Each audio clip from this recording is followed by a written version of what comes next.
शनिवार आणि नवरात्र काळामध्ये, चैत्र यात्रेच्या काळामध्ये या ठिकाणी भरपूर प्रमाणात ट्रॉफिक होती. एखादा पेशंट जरी असेल तरी आम्हा रिक्षावाल्यांना त्यांना घेऊन जाण्यास खूप त्रास होत आहे.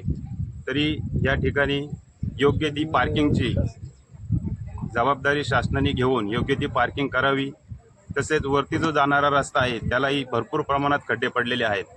या नवरात्र काळाच्या अगोदर त्या रस्त्याची डागडुजी म्हणा किंवा जसा शासनाला योग्य वाटेल तसा त्या पद्धतीने करून घ्यावा ही विनंती. मी माझे जेडपी सदस्य मिलिंद बोत्रे, वेरगाव. प्रामुख्याने इथं रविवारी एवढी गर्दी होती की हिशोबाच्या बाहेर. 25 कोटी फंड शासनाने टाकला, कारला फाटा ते पायथा मंदिर असं नियोजन होतं. पण तो फंड अर्धवट काम झालं. त्याच्या पुढं जी गर्दीचा पोर्शन आहे तोच रस्ता झालेला नाही. त्यामुळं ट्रॉफिकचा समस्या ही सर्वात मोठी भास होती ग्रामस्थांना. दुसरा विषय, गडावरचा रस्ता इतका खडतड आहे की ॲक्सिडेंट बरेच वेळा झालेले आहेत.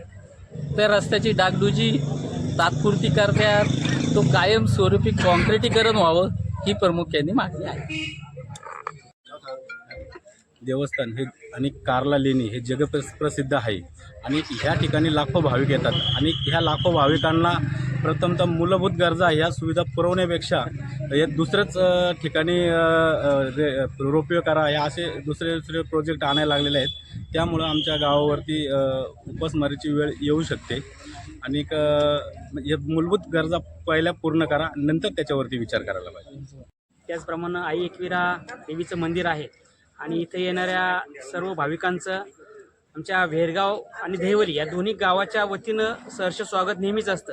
परंतु इथं जो रोपवे होणार आहे तो रोपवेच्या माध्यमातून गावावरती उपासमारीची वेळ येणार आहे आणि त्या माध्यमातून हे बेरोजगार होणार आहेत. तर ते होऊ नये आणि गावावरती हा अन्याय होऊ नये याकरिता शासनाला विनंती राहील की हा रोपवे आपण करता कामा नये. कारण हा जर रोपवे झाला तर इथं प्रत्येक व्यक्ती जवळजवळ 100% हा गाव आमच्या या पर्यटनावरती किंवा या रोजंदारीवरती अवलंबून आहे आणि ते जर झालं तर याच्यावरती पूर्णपणे गावाचा विरोध राहील. तर शासनाला विनंती आहे, कृपया आपण याची दखल घेऊन हा रोपवे कॅन्सल करावा. नमस्कार, मी अशोक कुटे, वेरगाव येथील ग्रामस्थ आहे.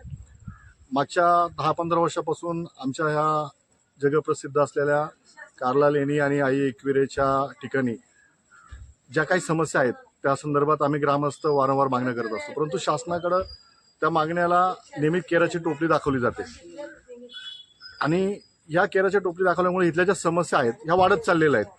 आता आम्ही ग्रामस्थांनी विचार केला आहे, त्याच्यावर आमच्याबरोबर अनेक भाविकही त्या आंदोलनामध्ये सहभागी होणार आहेत की ह्या ज्या मागण्या आहेत ह्या जर मागण्या सुटल्या नाही तर येत्या 30 ऑगस्टला एकविरा पायथा मंदिर ते कारला फाट्यापर्यंत आमच्या सर्व ग्रामस्थांचा म्हणजे लहान मुलासहित बायका मुलासहित सर्वच लोक साधारण 5,000 लोक या ठिकाणी या आंदोलनामध्ये सहभागी होणार आहेत आणि कारला फाट्यावरती जाऊन हा मुंबई पुणे जो हायवे आहे तो आम्ही जाम करणार आहोत.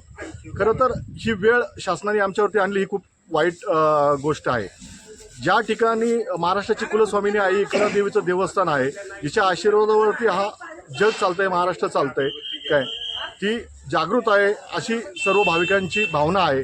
तिच्या ठिकाणी जर अशी शासन जर दुरावस्था करत असेल, काही विकास कामं करताना अनास्था बाळगत असेल किंवा विकास कामं करत असताना निकृष्ट दर्जाची कामं करत असेल तर याचा निषेध केला पाहिजे.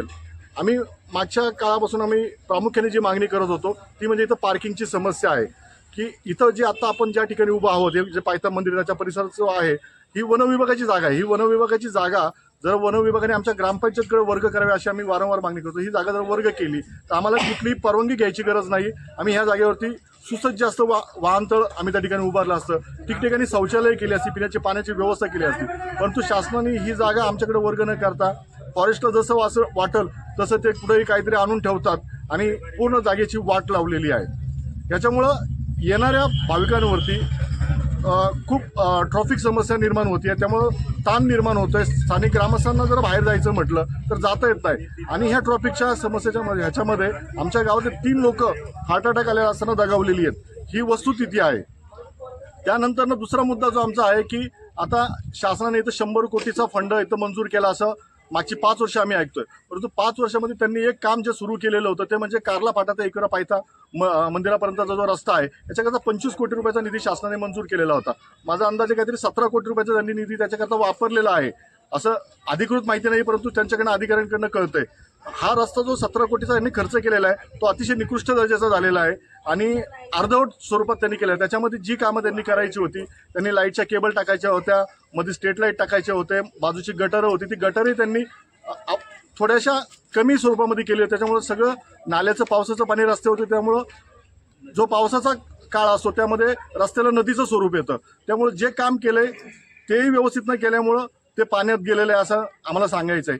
त्यानंतर दुसरी जो एक महत्त्वाचा मुद्दा या ठिकाणी आमच्या ग्रामस्थांवरती उपासमारीची वेळ आणणार आहे तो म्हणजे रोपवेचा विषय आहे.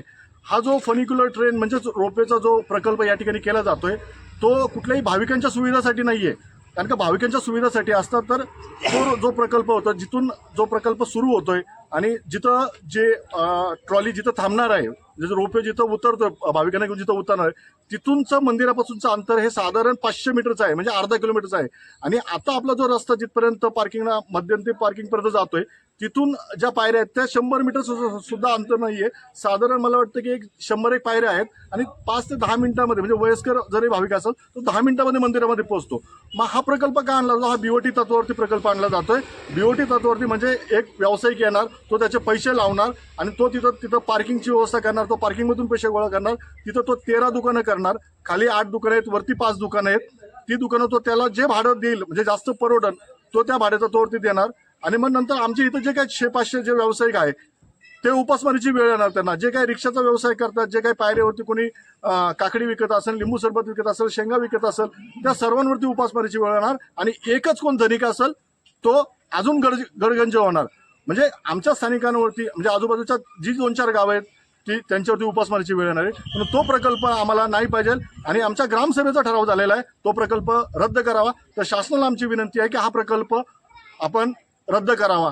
त्यानंतर दुसरा आमचा मुद्दा आहे की या ठिकाणी वारंवार काही भाविकांमध्ये किंवा पर्यटकांमध्ये असेल किंवा आमच्या स्थानिक किंवा भाविकांमध्ये पर्यटकांमध्ये वाद होतात.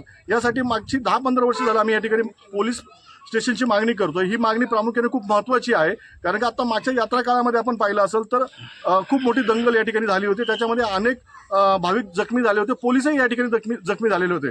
ज्यावेळेस संदीप कर्णिक साहेब ज्यावेळेस SP होते त्या ठिकाणी आमच्या या ठिकाणी पायथा मंदिरामध्ये त्यांनी एक पोलीस चौकी चालू केलेली होती, परंतु ती कालांतराने ती पोलीस चौकी बंद पडलेली आहे. आता आमची अशी मागणी आहे की ही पोलीस चौकी पुन्हा चालू करावी, त्याच्यामध्ये किमान 10 पोलीस कर्मचारी, एक पोलीस अधिकारी नेमण्यात यावा आणि त्यांची गस्त कायम या ठिकाणी असली पाहिजे. ही एक प्रामुख्याने आमची मागणी आहे. त्यानंतर दुसरा एक विषय आमच्याकडे आहे तो म्हणजे की याच्या पायऱ्यांचं आणि जे काही डेव्हलपमेंटचं काम चालू आहे अतिशय निकृष्ट दर्जाचं काम चालू आहे. याचे माझ्याकडे व्हिडिओ आहेत की जिथं 1 बॅग सिमेंट वापरून जेवढी क्रस्टंट किंवा रेती वापरायला पाहिजे ते प्रमाण अजिबात नाही आहे. म्हणजे जिथं 4 बॅग सिमेंट वापरायला पाहिजे तिथं 1च बॅग सिमेंट वापरली जाते. त्यामुळे ते काम टिकणार नाही आहे आणि आत्ताच त्याची दुर्दशा झालेली आहे. अशा बऱ्याचशा आमच्या ह्या ज्या काही प्रमुख मागण्या आहेत, ठिकठिकाणी शौचालयाची, पिण्याच्या पाण्याची व्यवस्था असली पाहिजे, याही आमच्या मागण्या आहेत. या मागण्या पूर्ण न झाल्यास आमची शासनाकडे विनंती आहे की या मागण्या तुम्ही पूर्ण कराव्या. अन्यथा या मागण्या पूर्ण झाल्या नाही तर येणाऱ्या 30 ऑगस्ट रोजी आमचं जे वेरगाव देवीले ग्रामस्थ आहेत, पंचक्रोशीतले जे ग्रामस्थ आहेत आणि जे एकविरा देवीचे भाविक भक्त आहेत ते सर्व मिळून आम्ही रस्ता लोको करणार आहोत आणि शासनाचं याच्याकडं लक्ष वेधण्यासाठी आम्ही प्रयत्न करणार आहोत. आणि ह्याच्यावरती जर शासन ऐकलं नाही तर इथून पुढच्या काळामध्ये आम्ही वारंवार शासनाचा निषेध करणार आणि जोपर्यंत आमच्या मागण्या पूर्ण होत नाही तोपर्यंत इथले सर्व जे काही व्यवसाय आहेत ते व्यवसाय आम्ही बंद ठेवणार आहोत.